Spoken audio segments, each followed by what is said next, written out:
everyone, I'm Kate Andrews, and here's what's going on this week in the news. And we begin from around the world. A visit to the Nazi death camps of Auschwitz and Birkenau are on Pope Francis' itinerary for his visit to Poland. His Holiness will travel for World Youth Day to the country, July 27th through the 31st. Also on the schedule, commemorating the 1050th anniversary of Christianity in Poland and praying at the icon of the Black Madonna at Czestochowa.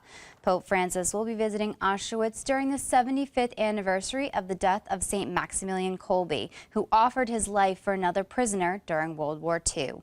The Pope will meet with camp survivors and pray in Father Kolbe's bunker.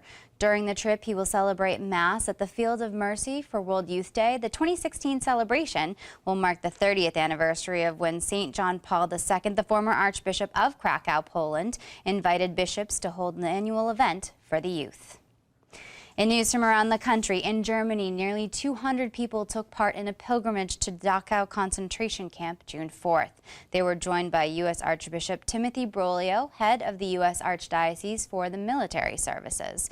The group included active duty U.S. servicemen and women and their families, members of the Military Council of Catholic Women, and the Knights of Columbus. They gathered in prayer and remembrance for the victims of the Holocaust at the camp. It was there that thousands of Jews and Catholic priests were tortured and killed during World War II. Pilgrims viewed the grounds before participating in an afternoon mass. In his homily, Archbishop Broglio said that the sole purpose for the gathering was to learn to say never again. He said that government and political parties are not absolutes, and that even if something is legal, it is not necessarily good or moral. The Archbishop asked pilgrims to renew their commitment to what is right and moral and to follow their conscience.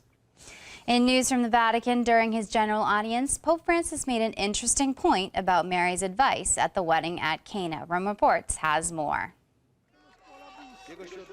This Wednesday, the Pope Mobile held more passengers than normal. When the Pope saw this group of children, he couldn't help but invite them to accompany him through the square. Along the way, he even stopped to try a traditional Argentine drink, mate, which some pilgrims brought for him from Argentina.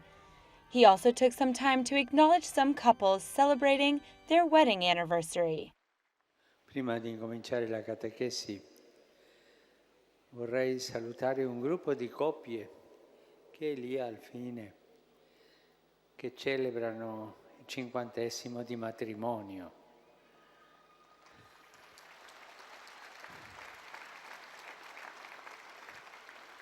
Quello sì che è il vino buono della famiglia. La vostra è una testimonianza che gli sposi novelli, che la saluterò dopo, e i giovani devono imparare. The Pope began a new cycle of catechesis on Jesus' miracles. He remembered the first miracle quoted in the Gospel, when he turned water into wine at the wedding in Cana. L'acqua è necessaria per vivere, ma il vino esprime l'abbondanza del banchetto e la gioia della festa. È una festa di nozze nella quale manca il vino, ma i novelli sposi fanno vergogna, passano vergogna e si vergognano di questo, ma immaginatevi voi finire la festa di nozze bevendo tè. The Pope recalled the story also includes some words from the Virgin Mary. They are her last recorded words, and so Pope Francis considers them her final advice. Las palabras de María hagan todo lo que Él les diga, confían una nueva misión a la Iglesia y configuran el programa de vida cristiano que se concreta en servir al Señor, escuchando su palabra y poniéndola en práctica. One distraction during the audience was the sun, especially hot during this June in Rome. Therefore, the Vatican handed out umbrellas marked with their flag, so the sick in the front rows were not uncomfortable.